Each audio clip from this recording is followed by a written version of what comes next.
শুধু এখানেই শেষ না রে যুবক, এলাকার যুবক, এখানে আল্লাহর পাগলেরা বসে আছে, ঠিক কিনা বলে?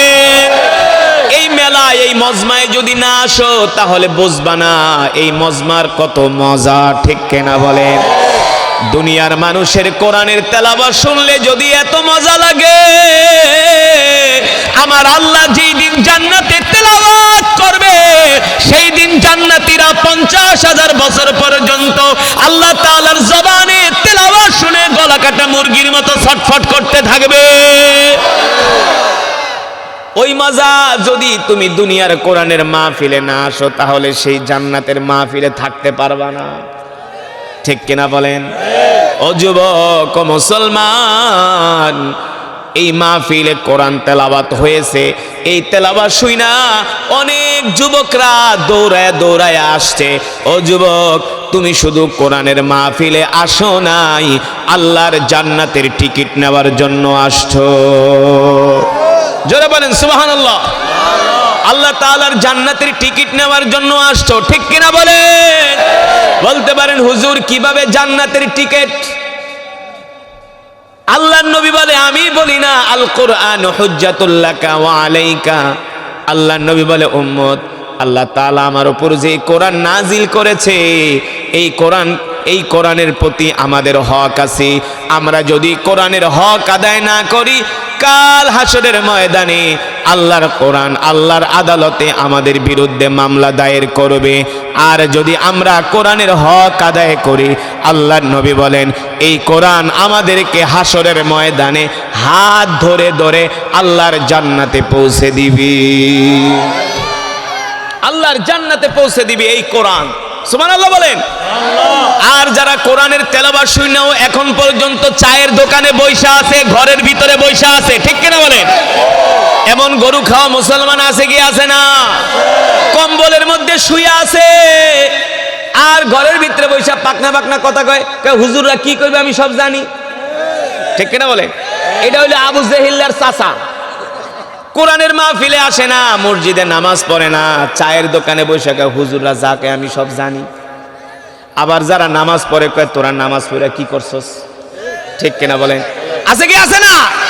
যারা নামাজ পড়ে বলে নামাজ পড়ে কি করছস, দাড়ি রেখে কি করছস, মোল্লাগো লগে চললে কি করছস, মোল্লাগো লগে চললে কি করছে, এটা তো এখন বুঝবি না, চোখ দুটা বন্ধ তারপরে বুঝবি। যেদিন ফেরেশতারা তোর পাছার ভিতরে বাঁশ ঢুকাইব তখন বুঝবি, ঠিক কিনা বলেন? ঠিক কিনা বলেন? যারা নামাজ পড়ে না, রোজা রাখে না, দিন মানে না, আবার বলে নামাজ পড়া হইব কি, ওদেরকে ডাবল শাস্তি দেওয়া হবে, ঠিক কিনা বলেন? এ যুবক, এ মুসলমান, এই কোরআনের তেলাওয়াত শোনার পরে তুমি যদি এখনো ঘরে বসে থাকো তাহলে বুঝতে হবে তোমার ঈমান দুর্বল হয়ে গেছে, ঠিক কিনা? আমি যেই কোরআন পড়েছি এই কোরআন শোনার জন্য মক্কার কাফেরেরা রাত 3টা বাজে, আবু জেহেল, আবু লাহাব, উতবা, সাইবারা রাত 3টা বাজে না ঘুমায়া আল্লাহর নবীর জবানে কোরআন শুনতে চলে যেতেন। কয়টায়? কয়টায়? রাত 3টায়, শীতের দিন। সিরাতের কিতাবের মধ্যে আসছে আরবের শীত বাংলাদেশের শীতের চেয়ে আরো কঠিন, হাড্ডির ভিতরে শীত ঢুকে যায়, এত ঠান্ডা। কিতাবের মধ্যে আসছে আবু জেহেলেরা রাত 3টা বাজে 3টা কম্বল পেঁচায়া, কয়টা? আল্লাহ নবী যখন তাহাজ্জুদের মধ্যে কোরআন পড়তেন, আল্লাহ রসুলের জবানে কোরআন শোনার জন্য আবু জেহেলরা রাত 3টা বাজে কোরআন শোনার জন্য বাইতুল্লাহ চলে যেতেন। শুধু আবু জেহেল না, আবু লাহাব যেত, উতবা যেত, সাইবা যেত, আবু সুফিয়ান যেত, ওলীদ ইবনে মুগীরারা যেত, মক্কার বড় বড় নেতারা আল্লাহর নবীর জবানে কোরআন শোনার জন্য চলে যেত। ও মুসলমান, মক্কার কাফেররা যদি রাত 3টা বাজে কোরআন শুনতে আসতে পারে, তুমি মুসলমান হইয়া কেন রাত 10টা বাজে কোরআনের মজমায় আসতে পারবা না, ঠিক কিনা বলেন? রাত 3টা বাজে উঠা ঠিকই তো আর্জেন্টিনার ফুটবল খেলা দেখো, কথা কয় না, দেয় না? রাত 3টা বাজে ব্রাজিলের খেলা দেয়, কয় দোস্ত ওঠ, আজকে ব্রাজিলের খেলা আছে, মেসির খেলা আছে, রোনাল্ডোর খেলা আছে। রোনাল্ডো কি তোর নানা লাগে নাকি, নাকি তোর দাদা লাগে? ফেরেশতারা এমন পিটান পিটাইব, যে রোনাল্ডোর খেলা দেখানোর লেগা, মেসির খেলা দেখার জন্য রাত 3টা বাজে উঠে গেছস, কিন্তু এশারের নামাজটা পরশ নাই, ঠিক কিনা বলেন? এশারের নামাজ পরশ নাই, রাত 10টা বাজে কোরআনের মাহফিলে আসছ নাই। ও যুবক ও মুসলমান, এই কোরআন তেলাওয়াত শোনার পরে যদি তুমি এখনো ঘরে বসে থাকো, তোমার ঈমান যদি তোমাকে কোরআনের মজমায় আনতে না পারে, তাহলে মনে রাখবা তোমার এই ঈমান তোমাকে জান্নাতেও নিতে পারবে না। তোমার ঈমান যদি তোমাকে কোরআনের মাহফিলে আনতে না পারে, এই কোরআন তেলাওয়াত শোনার পরে, তোমার ঈমান যদি তোমাকে আজান শোনার পরে মসজিদে নিতে না পারে, তাইলে এই ঈমান কি তোমার জান্নাতে নিতে পারবো? কতক্ষণ পারবো? সামান্য তুমি কম্বল ছেড়া, চায়ের দোকান ছেড়া, বিড়ি খাওয়া ছেড়া একটু কোরআনের মাহফিলে আসতে পারো না, তোমারে কিভাবে ঈমান জান্নাতে নিবে? ঠিক কিনা বলেন? তাহলে বলতে পারেন হুজুর ঈমানের পাওয়ার বাড়বে কিভাবে, ঈমান শক্তিশালী হবে কিভাবে? আমি বলি না, আল্লাহর কোরআন বলেন ওয়া ইযা তুলিয়াত আলাইহিম আয়াতুহু যাদাতুহুম ঈমানা, কোরআনের তেলাওয়াত শুনলে ঈমান বেড়ে যায়। কোরআনের তেলাওয়াত শুনলে কি বেড়ে যায়? ঈমান বেড়ে যায়। আর গান শুনলে ঈমান দুর্বল হয়ে যায়। মাগরিবের নামাজ পড়ে গাড়িতে উঠছে, দাম্মাম যাব, গাড়ি চলতেছে, যখন রাত 3টা বাজে আমি মোবাইলের ম্যাপে দেখি গাড়ি চলতেছি, দেখি 300-400 কিলোমিটার গাড়ি মরুভূমির মধ্যে দিয়া চলতেছে। 300-400 কিলোমিটারের ভিতরে কোনো বাড়িঘর নাই, কি নাই? 300-400 কিলোমিটারের ভিতরে কোনো বাড়িঘর তো দূরের কথা মিয়া, একটা দোকানপাটও নাই, একটা গাড়ির লাইটের আলো নাই। প্রায় 10-15 মিনিট পর পর একটা গাড়ি আসে। আমি ভয় পেয়ে গেলাম, 300-400 কিলোমিটারের মধ্যে কোনো বাড়িঘর নাই, 300-400 কিলোমিটারের মধ্যে কোনো বাড়িঘর নাই। আমি ভয় পেয়ে গেলাম, হেল্পারের ডাক দিলাম, এদিকে আসো, তোমরা যে এত রাত্র করে গাড়ি চালাও, তোমাদেরকে কোনো সমস্যা হয় না? ড্রাইভার ছিলেন নোয়াখাইলা। যখন শুনছে আমি হেল্পারের সাথে কথা বলতেছি, ড্রাইভার নোয়াখালীর মানুষ, বলে হুজুর আন্নে আর হেল্পারের লাগে কি এখন? আন্নে কি এখন আর হেল্পারের লাগে? আমি কই মি এত রাত করে গাড়ি চালান। আমর ইবনুল আস রাদিয়াল্লাহু তাআলা আনহু মিশরের গভর্নরের দায়িত্ব নিলেন। দায়িত্ব নেওয়ার পরে ওই মিশরের মধ্যে একটা দৌড় প্রতিযোগিতার আয়োজন করা হলো। ওই প্রতিযোগিতার মধ্যে মিশরের অনেক যুবকরা ওই প্রতিযোগিতায় অংশগ্রহণ করেছে। ওই প্রতিযোগিতায় মিশরের গভর্নর আমর ইবনুল আসের একজন ছেলেও ওই দৌড় প্রতিযোগিতায় অংশগ্রহণ করছে। যখন দৌড় প্রতিযোগিতা শুরু হয়ে গেল, অনেক যুবকরা সেই প্রতিযোগিতায় অংশগ্রহণ করে দৌড় দেওয়া শুরু করছে। একজন গরিবের ছেলে ওই প্রতিযোগিতায় দৌড়াতে সবার আগে যায় ফার্স্ট হয়ে গেছে। কিন্তু ওই প্রতিযোগিতার একজন প্রতিযোগী ছিল মিশরের গভর্নর আমর ইবনুল আসের ছেলে। যখন দেখছে গরিবের ছেলে ফার্স্ট হয়ে গেছে, গভর্নরের ছেলে রাগ উঠে গেছে, বেটা আমার বাবা হলো মিশরের গভর্নর আর তুই হলি একটা গরিব মানুষ, তুই ফার্স্ট হয়ে গেছস।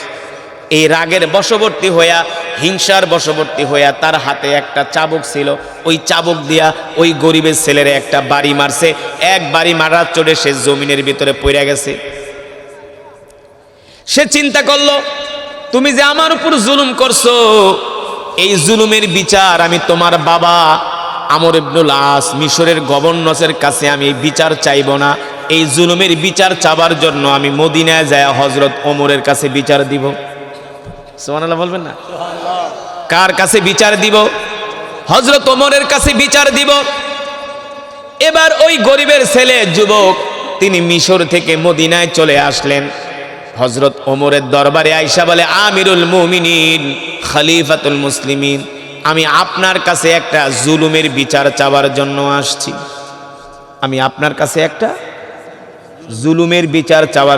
আসছি। হযরত ওমর বলে, কি হয়েছে বলো। শোনেন, মিশরের গভর্নর আমর ইবনুল আস একটা দৌড় প্রতিযোগিতার আয়োজন করছে। ওই প্রতিযোগিতায় অনেকগুলো যুবক অংশগ্রহণ করছে, মিশরের অনেক মানুষ অংশগ্রহণ করছে। সেই প্রতিযোগিতায় আমিও একজন অংশগ্রহণকারী। যখন প্রতিযোগিতা শুরু হলো, আমি দৌড়াতে দৌড়াতে সবার আগে যায় ফার্স্ট হয়ে গেছি। কিন্তু ওই প্রতিযোগিতার একজন প্রতিযোগী ছিল মিশরের গভর্নর আমর ইবনুল আসের একজন ছেলে।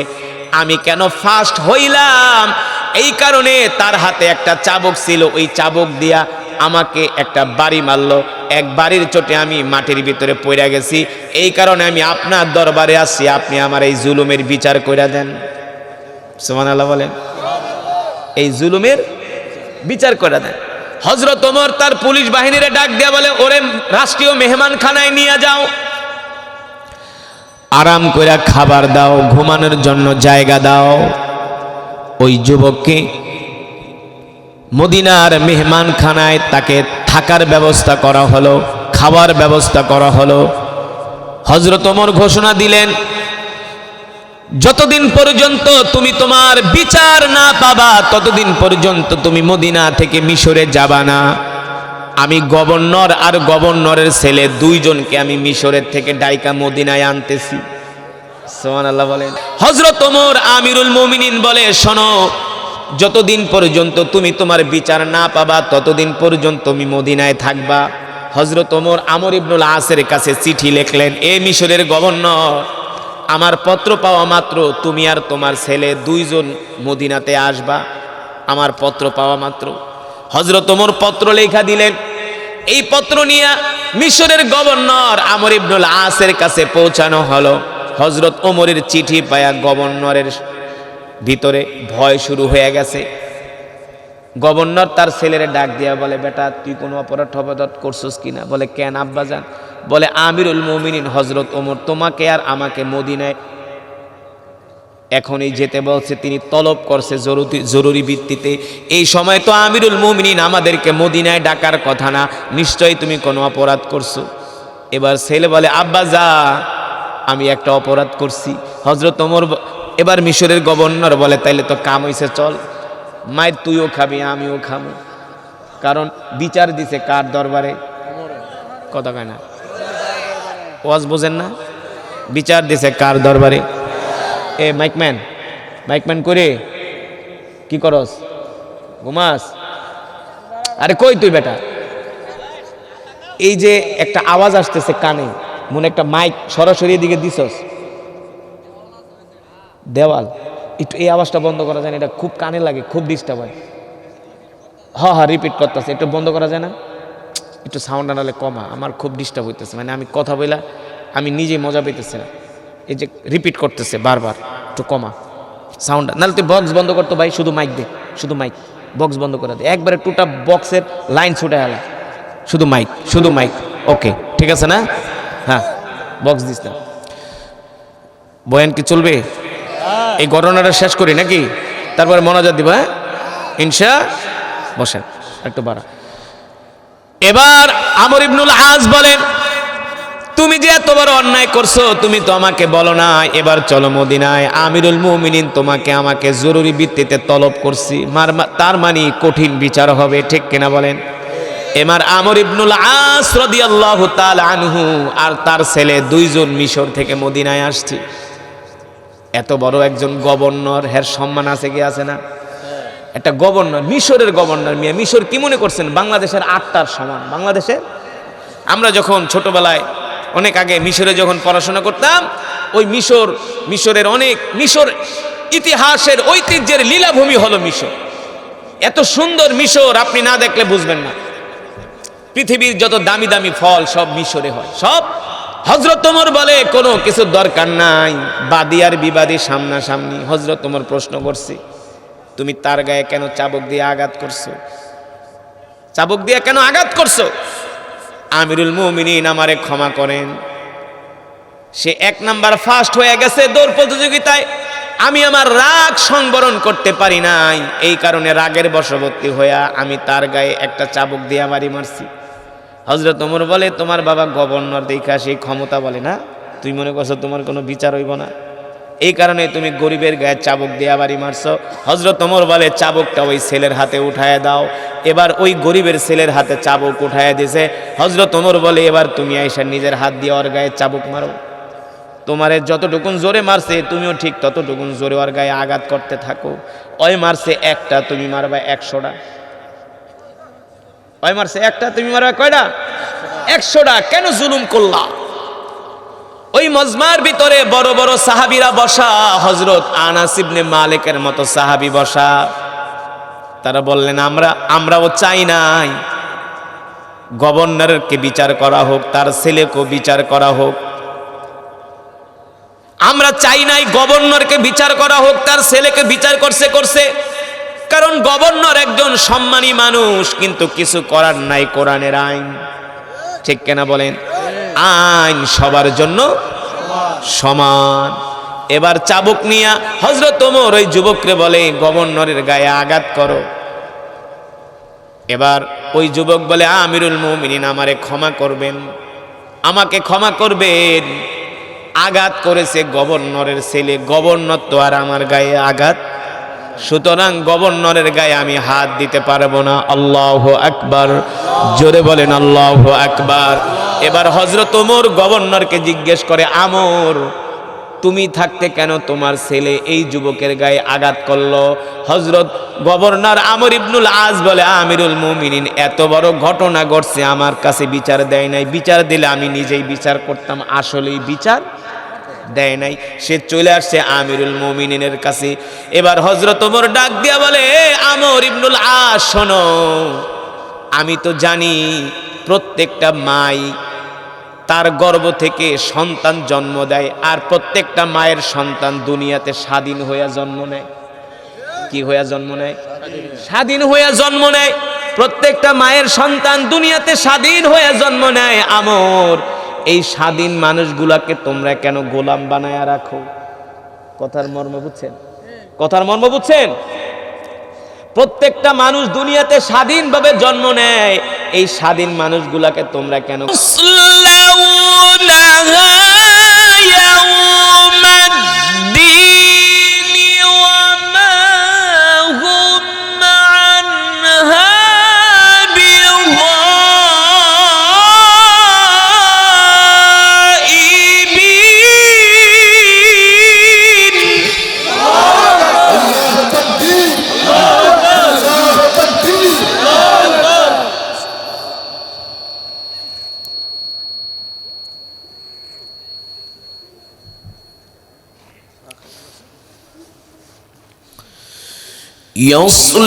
يصلونها يوم الدين وما هم عنها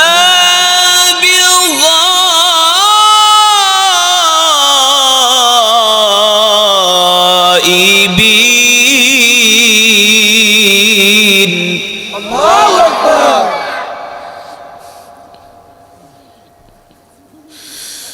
وما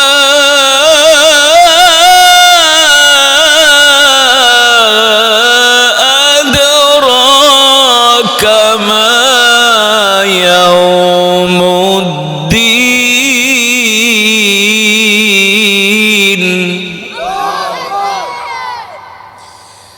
ثم ما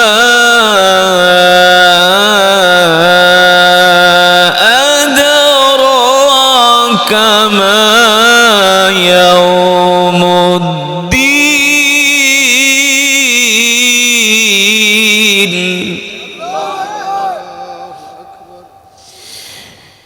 يوم لا تملك نفس لنفس شيئا والأمر يومئذ لله.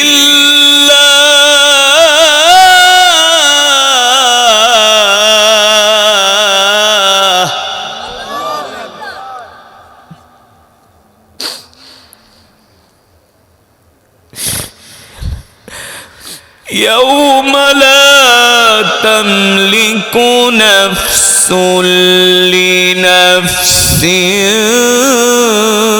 شيئا والأمر يومئذ لله.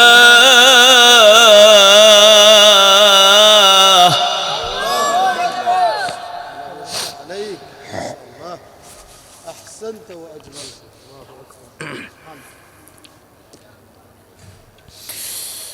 وما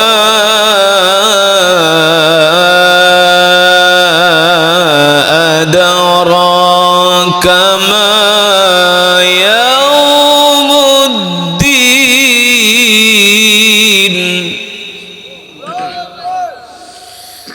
ثم ما أدراك ما يوم الدين يوم لا تملك نفس لنفس شيئا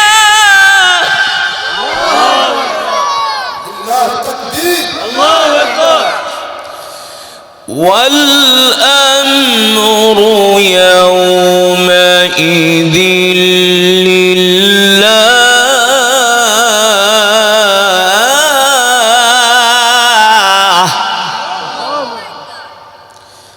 والأمر يومئذ لله.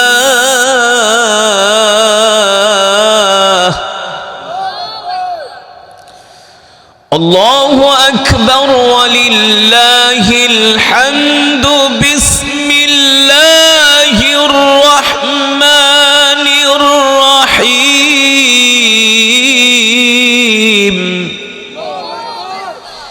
بسم الله الرحمن الرحيم. قل هو الله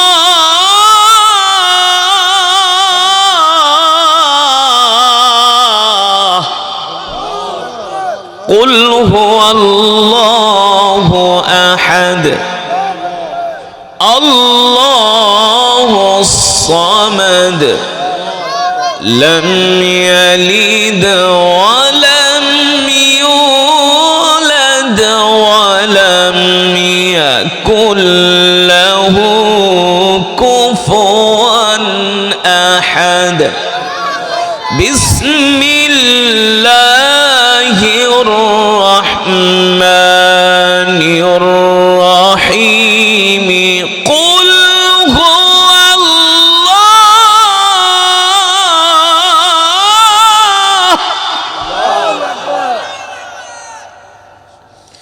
قل هو الله أحد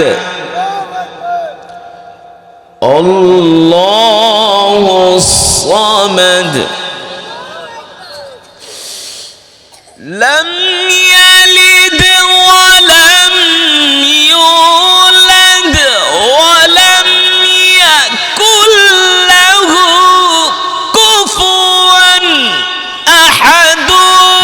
بسم الله الرحمن الرحيم. قل هو الله. চুপ থেকে মনোযোগ দিয়ে যখন আল্লাহ তাআলার কোরআনুল কারীমের তেলাওয়াত শুনে আল্লাহ তাআলা বলে, নবী আমি আল্লাহ তখন আমার বান্দাদের উপরে আসমান থেকে রহমত নাজিল করি। আমি কোরআন পড়েছি, আপনারা শুনেছেন, এক এক হরফে 10টা করে নেকি পাইছেন। কয়টা নেকি? 10টা। আমি কোরআনুল কারীম পড়েছি, আপনারা শুনেছেন, এক এক হরফে 10টা করে নেকি পাইছেন। সুবহানাল্লাহ। আমি যদি 10,000 শব্দ তেলাওয়াত কইরা থাকি, 10,000 এর 10 দিয়া গুণ দেন, কত হয়? মাশাআল্লাহ। কেমনে বলেন? ব্যবসা। হ্যাঁ, 10,000 এর 10 দিয়া গুণ দিলে কয় হয়? কত হয়? 1 লাখ। আমি যদি 20,000 শব্দ তেলাওয়াত করি, 20,000 কে 10 দিয়া, এই গভীর রজনীতে গুনার বোঝা মাথায় নিয়ে আমরা আসামির মতো দুইখানা হাত আপনার দরবারে উঠিয়েছি, মেহেরবানি করে তামাম জিন্দেগির গুনাহগুলো মাফ করে দেন আল্লাহ তাআলা। মেহেরবানি করে মালিক, আজকে এলাকাবাসী বিদ্যানন্দীবাসী যে মাহফিলের আয়োজন করেছেন, এই মাহফিলকে কবুল আর মঞ্জুর করে নেন। এর সওয়াব কোটি কোটি গুণ বাড়িয়ে প্যারা নবীজির রওজায়ে আতহারে পৌঁছে দেন। প্যারা নবীজির পরিবার পরিজন আহলে বাইতদের আরওয়াহ টাকার হাদিয়া পৌঁছে দেন আল্লাহ তাআলা। বদরের সাহাবী, উহুদের সাহাবী, খন্দকের সাহাবী